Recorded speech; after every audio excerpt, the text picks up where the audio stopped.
وزیر خارجہ شاہ محمود قریشی کا کہنا تھا کہ پاکستان کی معیشت پہلے ہی بہت سے مسائل کا شکار تھی اور سیلاب کی تباہی نے ملک کے چیلنجز میں مزید اضافہ کر دیا ہے۔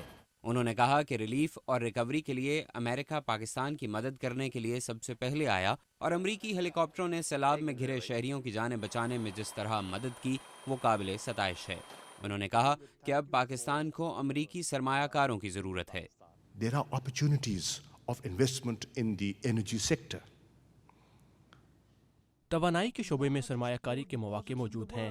دنیا بھر میں کوئلے کے بڑے ترین ذخائر میں سے ایک پاکستان میں ہے جسے ابھی تک استعمال نہیں کیا گیا۔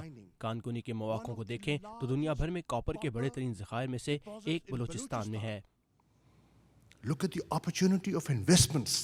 وزیر خارجہ شاہ محمود قریشی نے امریکی چیمبر آف کامرس میں امریکہ کی کاروباری برادری سے اپیل کی کہ وہ پاکستان کی معیشت کو سیلاب کی تباہیوں سے جلد از جلد نکالنے کے لیے پاکستان میں موجود سرمایہ کاری کے مواقع کو استعمال کریں۔ I'm not here to ask you to write checks for Pakistan, وزیر خارجہ نے کہا کہ پاکستان کو امدادی چیک نہیں چاہیے، because frankly, aid is not what we are looking for. کھل کر بات کروں تو ہم امداد لینے کی کوشش نہیں کر رہے۔ میں اس انتظامیہ سے جو بات کروں گا وہ یہ ہے کہ پاکستان کے ساتھ تجارت میں سہولت دی جائے، پاکستان میں سرمایہ کاری کے لیے سہولت فراہم کی جائے، نجی سرمایہ کاروں اور اداروں کی حوصلہ افزائی کی جائے کہ وہ پاکستان کو ایک نئے تناظر میں دیکھیں۔ The private corporate sector to take a fresh look at Pakistan.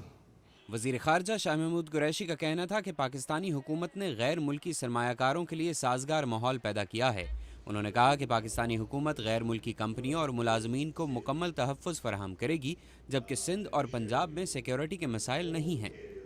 Muhammad Atif, Urdu VOA، Washington.